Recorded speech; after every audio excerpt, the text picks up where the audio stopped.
Good evening and welcome. I'm Greg Gumbel here with my partner Clark Kellogg, bringing you the 2K Sports NCAA Selection Show. We're all set to show you the seeding and pairings, so get out your bracket sheet, get those pencils ready. Here are the basics. Of the 65 available tournament bids, 31 are automatically given to conference champions. The tournament committee hands out the remaining 34 bids on an at-large basis. An opening round game will take place on Tuesday night to narrow the field to 64 teams.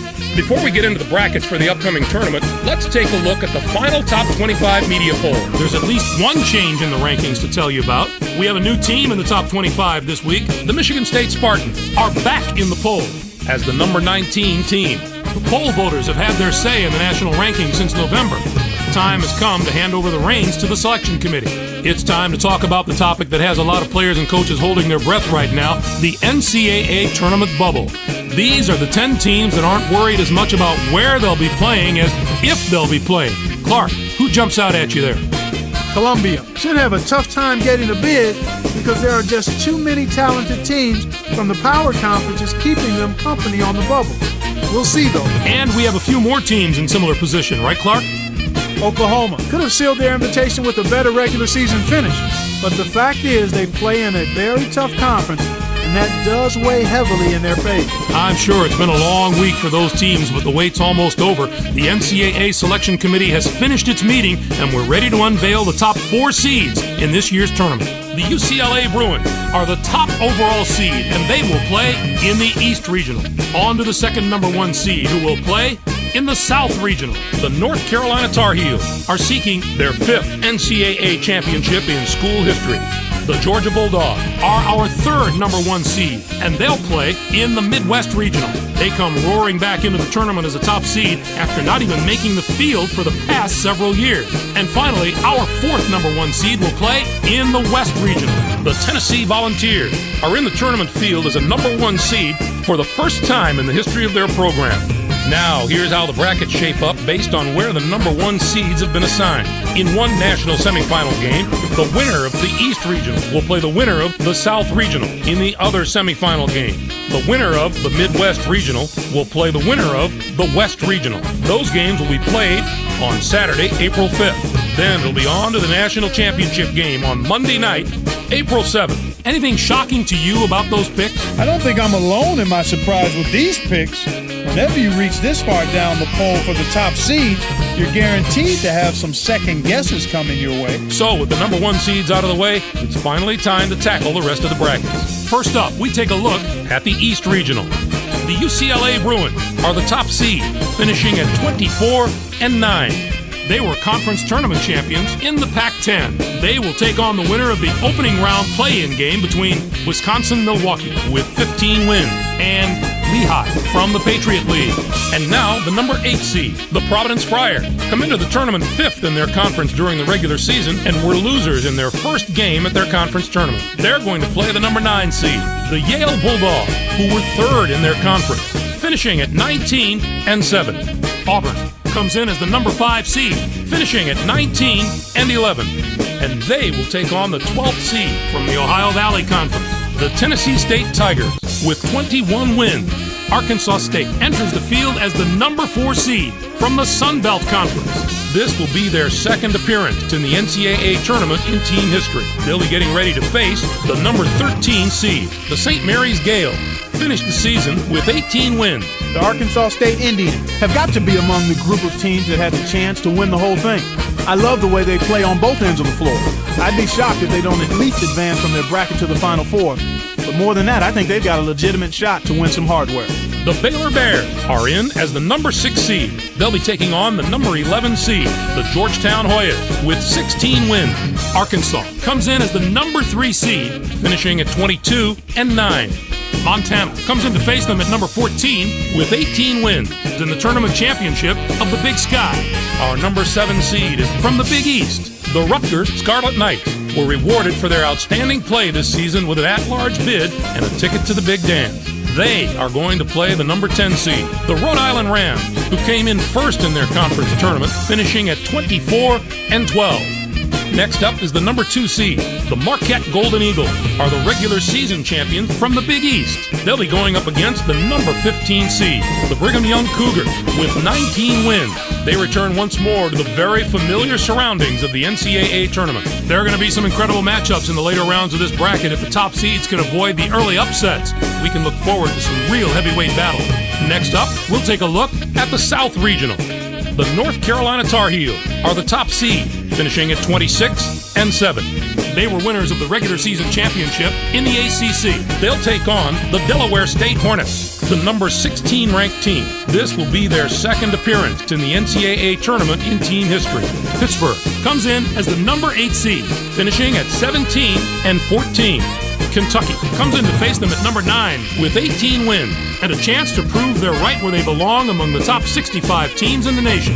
Louisville enters the field as the number 5 seed from the Big East. It's yet another appearance in the brackets for a school that's no stranger to the NCAA tournament. They'll be getting ready to face the number 12 seed. The New Orleans Privateers finished the season with 19 wins. The Louisville Cardinals do the one thing that all great teams absolutely must do, and that's play tremendous team defense. These guys have been shutting down opponents all year with a combination of speed, intelligence, and sheer determination. There have been NCAA championship teams of all shapes and sizes, but all of them played good, strong defense. Connecticut comes in as the number 4 seed, finishing at 22-12. And they'll take on the 13th seed from the Southwestern Athletic Conference, the Arkansas Pine Bluff Golden Lions, with 21 wins.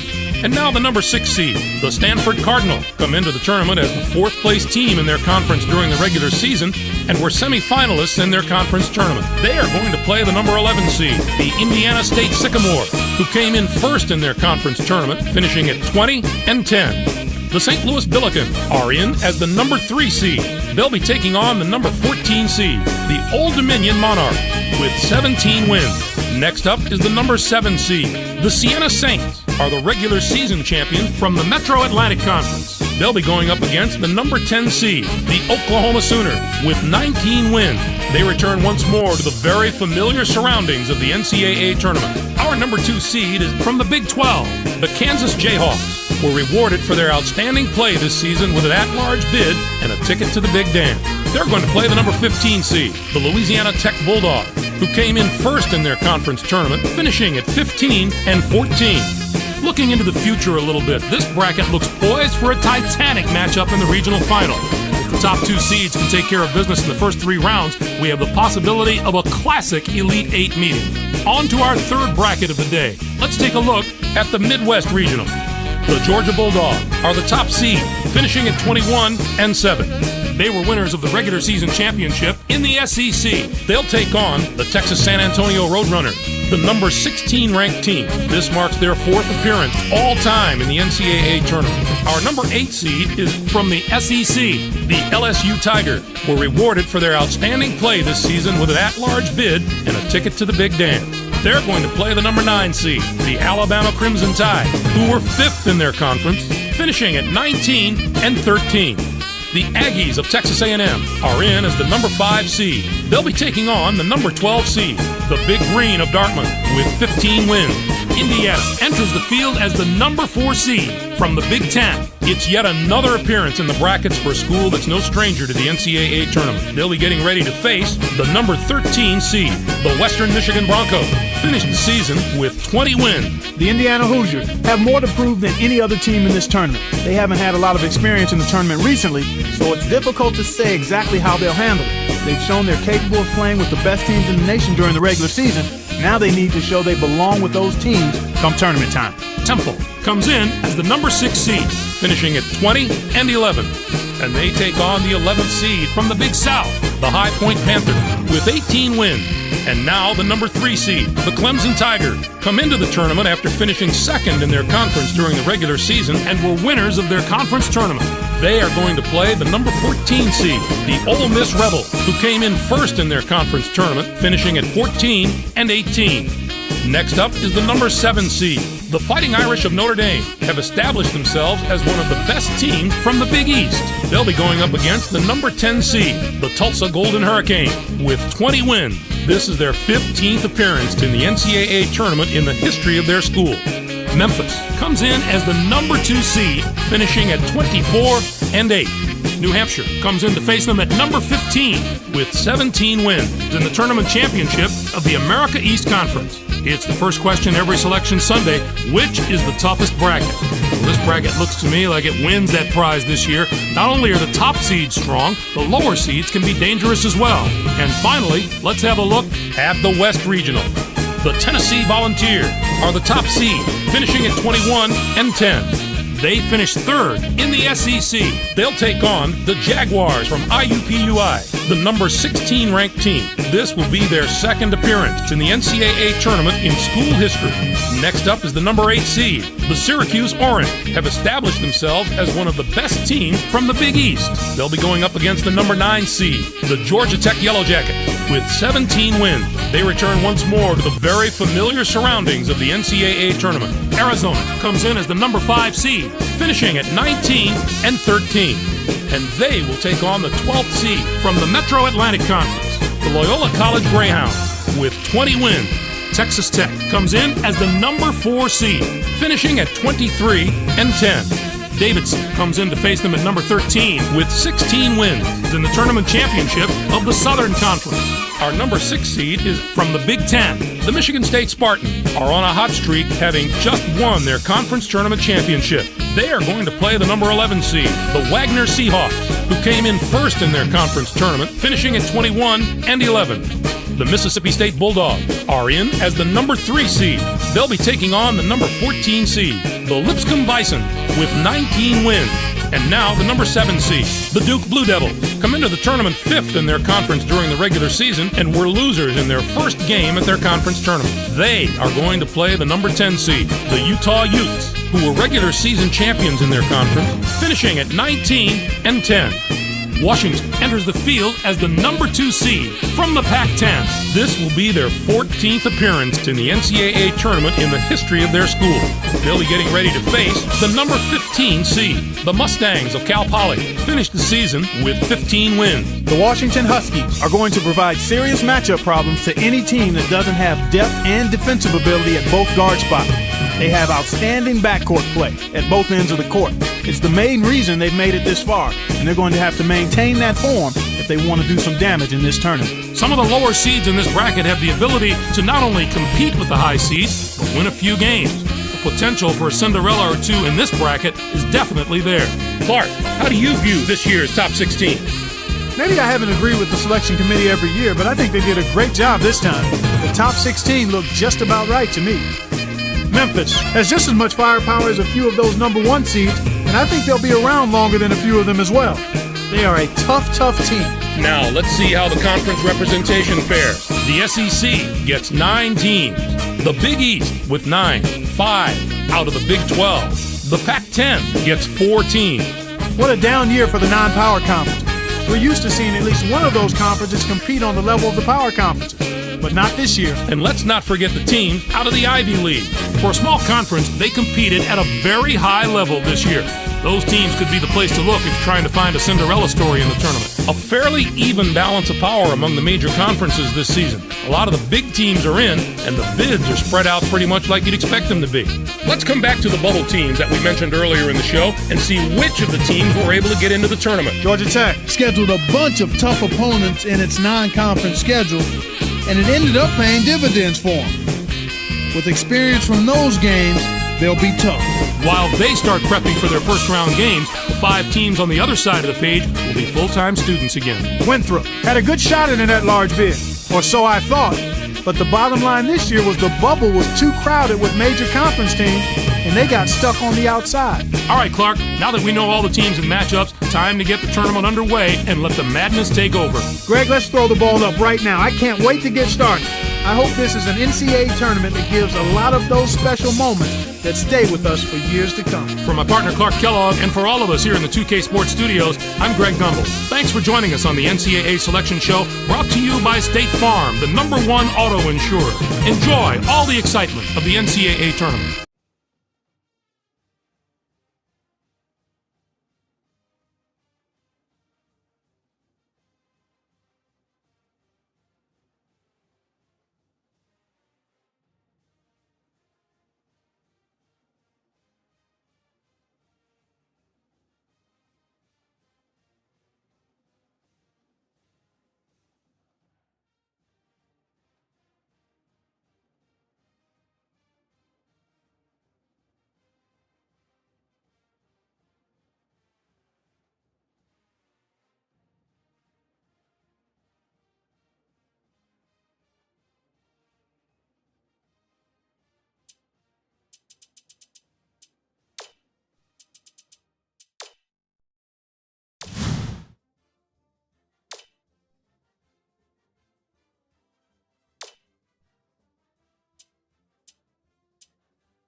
everyone. I'm Greg Gumbel here with my partner Clark Kellogg. Just ahead on the special NCAA Tournament edition of College Hoops Tonight, brought to you by State Farm, the #1 auto insurer. We'll look at the big games that the Sweet 16 has to offer, as well as show you some of the great action from the first 2 rounds. But we begin with the player who dominated the first week of the tournament. Johnson is a slipper on Cinderella's foot, Greg. Without him, this double-digit seed wouldn't be in the Sweet 16. Any of the #1 seeds would like to have him, I'll tell you that much. Absolutely, Clark. He didn't waste any time getting hot. A lot of players want to save their best for the end of the tournament. Well, he was on fire right from the opening tip, and it carried over into the second round. One look at these highlights, and you'll see why he's our player of the week and why his team is on the way to the Sweet 16. Now that we've made it through the first weekend, let's take a look at some of the big matchups that we'll be seeing in the Sweet 16. This should be a terrific matchup. Both these teams are fighting to improve their position among the nation's elite teams, and they're going to have to go through each other to do it. And how about another huge matchup from the third round? I'm looking forward to this game just like everybody else. This matchup has the possibility of becoming quite a little rivalry because these teams match up so well against each other, and it's always a heated atmosphere when they're on the court together. As usual, the first weekend of March Madness had what are sure to be some of the most dramatic contests of the entire tournament. Our first game was an outstanding matchup from the first round. Montana got by Arkansas. This game needed the full clock to decide who was going to come out as the winner. The action was so back and forth that the crowd never had a chance to relax the entire game. Zahn was the key player in the victory. His 9 points led all scorers. A few extra minutes of game time can always help one's stats, but that doesn't mean his play wasn't stellar. Nobody can take away from his performance. And for him to have a game like that on college basketball's grandest stage, the NCAA tournament, is simply phenomenal, Greg. What a performance. This next game was another superb March Madness battle. Ole Miss got the better of Clemson. The Mississippi Rebels were intensely focused coming into this game, and their preparation was outstanding. They looked like they were ready for anything, Greg. Kind of like you are when we come into the studio. Ole Miss can probably take something away from this win and build on it over the next few games. You can see by the highlights that they were really firing on all cylinders. Coach had a big smile on his face after this one, and I'm sure he's hoping this is the start of something special, too. That's our show, everyone. For all of us here at the 2K Sports Studios, thanks for watching. Enjoy the tournament. We'll see you next week on College Hoops Tonight, brought to you by State Farm, the #1 auto insurer.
college hoops on 2K Sports. The Duke Blue Devils go up against the Michigan State Spartans.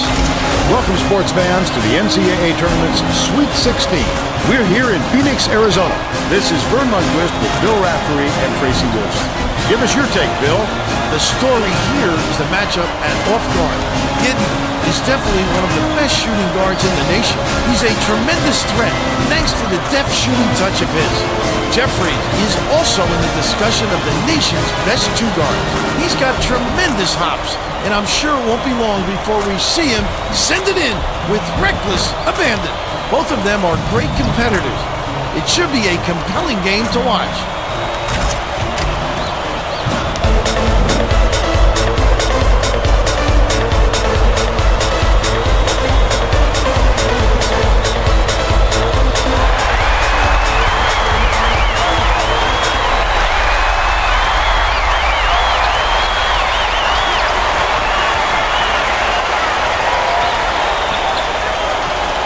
Dishes to the top of the key.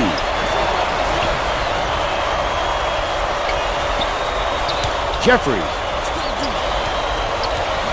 Passes down low.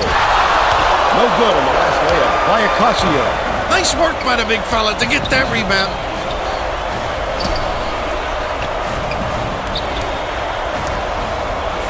Roy. Has it. High post from 18 feet away. The game's first basket was made by Crail. They're in front, 2-0. Let's check in with our sideline reporter, Tracy Wolfson, who has some info for us. Just before the game, I talked with the Spartans coach. He said the Sweet 16 is where a coach's job description changes a little bit. All year long, his job has been to teach basketball. But now, he told me, it's more important to help his kids deal with the pressure and the hype that comes with getting deep in the tournament. We'll see how well they handle it, guys. Thanks, Tracy. Crail skips it to the stripe. Gibbons from 17 feet out. Connects. And they're now up by 4. Walker passes it up court. Takes it up. The shot was good by Ferguson. They narrow the gap to 2.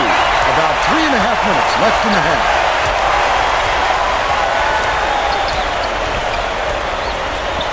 It's tipped, and it's picked up by Duke. I'd love to see that. When he's working around, then pounce. Such a defense.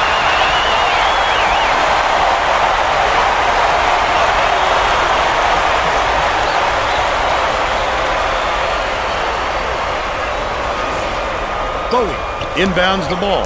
Crail brings it up the floor. Here comes the trap. Left wing. Gibbons goes up. Just missed it. No three-point opportunity, but he'll go to the line for 2. Shooting 2.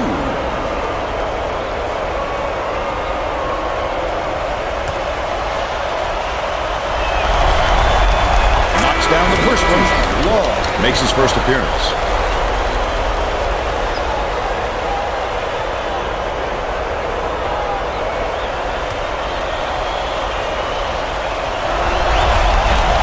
Gets the second to fall as well.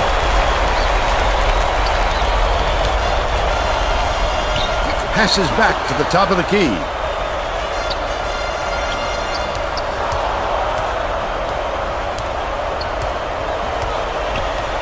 Perkins from 17 feet out. That one was drilled by Jeffries. We're all tied up 6.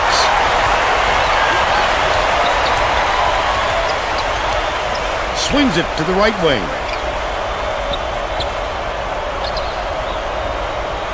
Bowie catches it on the free throw line. Jeffries inbounds the ball.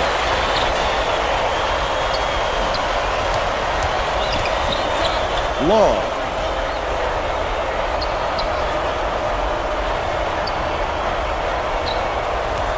Right wing. Deflects the pass. And it's routed up by Law.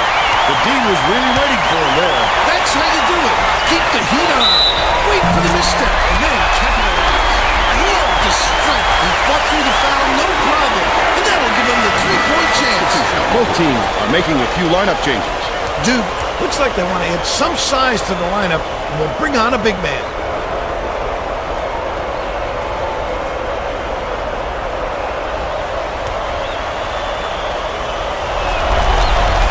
He can't come away with a three-point play. 2 minutes remaining. 2 minutes. Law.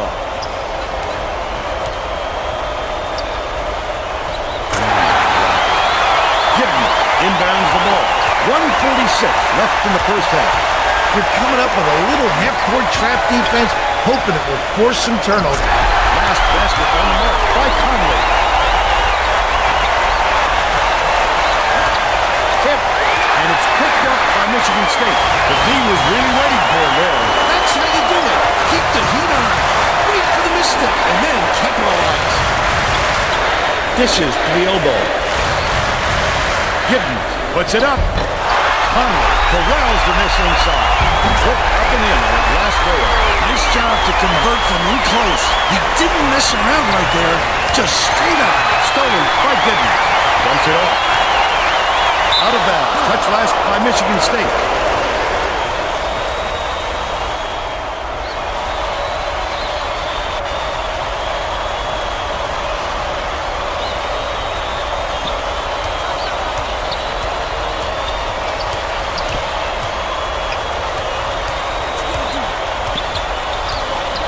Perkins catches it. High post. Conley calls in the board. The Spartans will try to eat some time off the clock. Oh, the big fella with a tough rebound. No denying him on that one.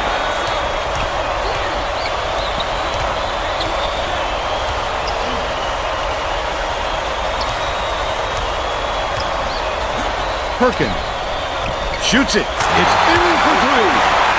They're now behind by 3. 23 seconds left in the first half.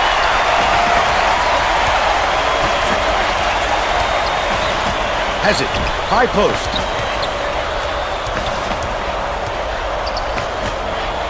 Crail dumps it inside. Acasio grabs the rock. The break is on. Throws it up. Got it off in time. But the buzzer beater was missed by Walker. And we're headed to halftime. With the score, 14-11. What do you think of the first half, Bill? I don't see them slowing down, Vern. I think it's going to go on like this for the rest of the game. Buckle yourself in.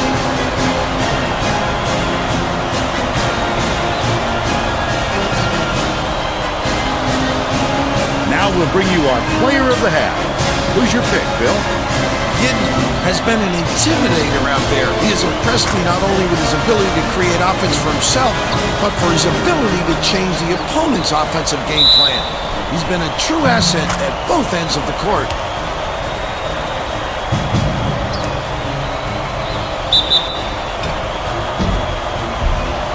Tremendous effort from our player of the half.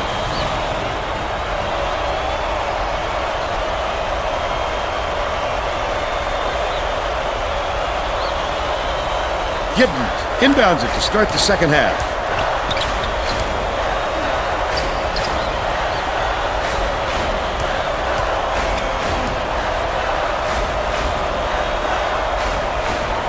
Crail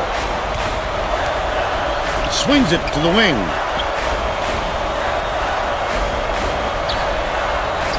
Rickard gets it on the stripe. Usually if he gets any sort of room, he nails it. If I'm the defense, I don't let him get another chance from there. Feeds out left. Pretty pass by Jeffries. But they're still behind by 1.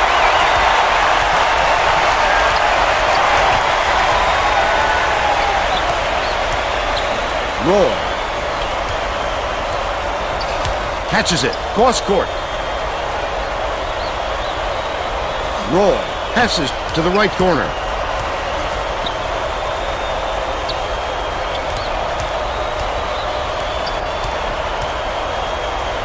Shot clock dwindling. Giddens. Crail shoots with the clock winding down. Takes it up. Setback. Giddens fires. Acasio hauls it in. That's his 4th rebound thus far. Great rebound. The big fella's not afraid to do the dirty work, Vern. Acasio has it. Right side. Dumps it inside to give them the lead. No good by Ferguson. Beautiful rebound. Boxed his man out and never let him regain position.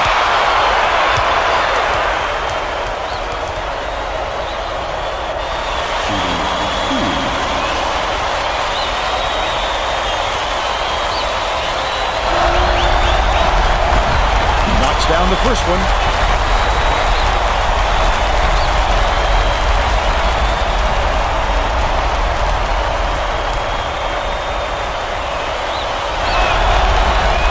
He gets them both. Jeffrey inbounds the ball. Duke has established itself as one of the elite programs in the nation, and they've done so by playing smart basketball. Duke doesn't make stupid mistakes. If other teams could keep their turnovers this low, they could find similar success. Bold pass. Picked up by Rickard. Wonderful job of behind the basketball that time. Great pick. Let's take a look at the State Farm drive of the game. He won't be denied, Vern. He just keeps coming at you in a multitude of ways.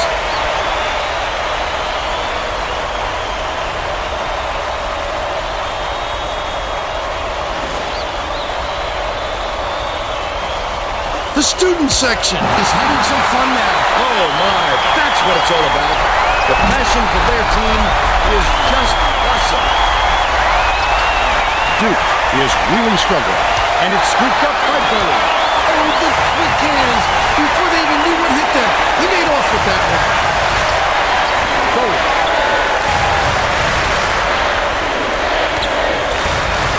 Gets it on the free throw line. Giddens bounces it to the elbow. Right wing. Crail ends it off.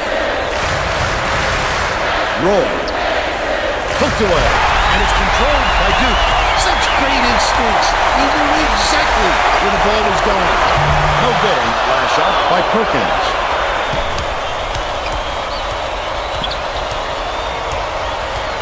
Skips it down low.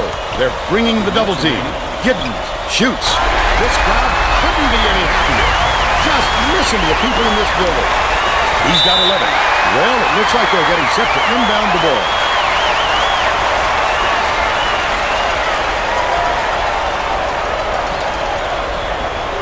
Ferguson inbounds the ball.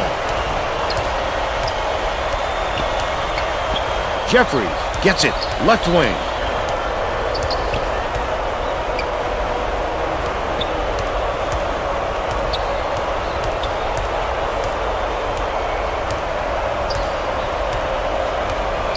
Jeffries pulls the trigger. Ferguson keeps it alive on the offensive end. The last bucket down low was dropped in. Boy, he's going to keep killing them if they keep giving him that much room, Vern.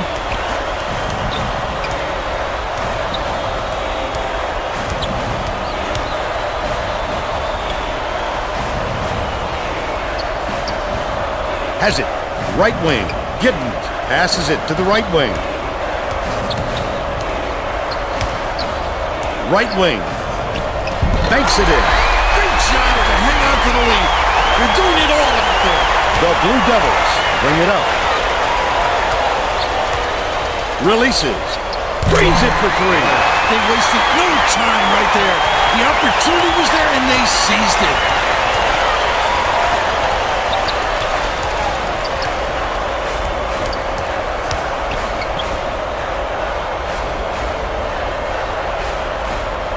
Dishes it to the free throw line. Crail misses the jumper. Great rebound. The big fella's not afraid to do the dirty work, Vern. 29 seconds left in the game. From deep, the offensive rebound by Jeffries. Put up and in on that last layup. Giddens inbounds the ball. Perkins has picked up his first foul of the game. I can appreciate their willingness to keep battling, Vern, but I think it's too late to save the game. Fouling isn't going to do them any good anymore. Walker has picked up his second foul. Good foul there. They need the ball back as soon as possible.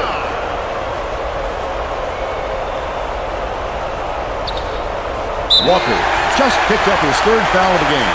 I think it's a little too late for this, Vern. They're just prolonging the agony by fouling because this game's out of reach. Walker now has 4 fouls. The foul stops the clock, which is just what the doctor ordered. And that's why they did it. Time is not on their side. Very smart play. Ferguson has picked up his first foul of the game. I can appreciate their willingness to keep battling, Vern, but I think it's too late to save the game. Fouling isn't going to do them any good anymore. Ferguson commits the foul. Bonus situation in effect. So they'll head to the line for a 1-and-1. Although choice but to foul. They've got to stop the clock and get the ball back right away. Sinks the first one, and that makes it a 7-point lead.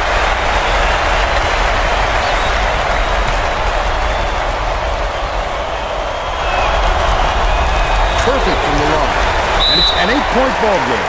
They're getting set to inbound the ball. Jeffries inbounds the ball. Walker with the shot, hits the tray.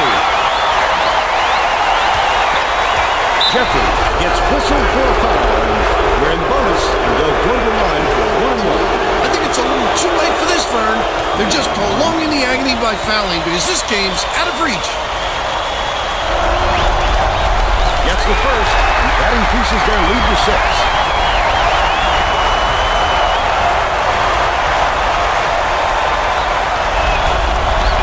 Off in the second.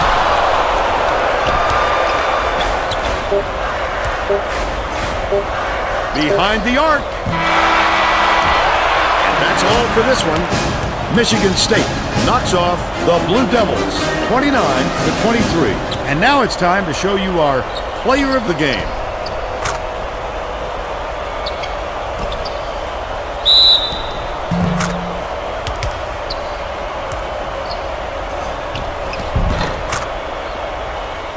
Now let's go back to Greg Gumbel with today's version of the Pontiac game-changing performance. Thanks, Vern. Welcome, everyone, to 2K Sports Studios. I'm Greg Gumbel with today's version of the Pontiac game-changing performance. Getting into an offensive rhythm is a huge advantage for a team, and that played a factor in this game. The Michigan State Spartans jumped off to a big run after knocking down this shot to take control of the game. With the energy and tempo from the run, they were able to parlay it into a victory. Okay, thanks, Greg. Thanks for watching the NCAA tournament on 2K Sports. This is Vern Lundquist for Tracy Wolfson and Bill Raftery. So long, everybody.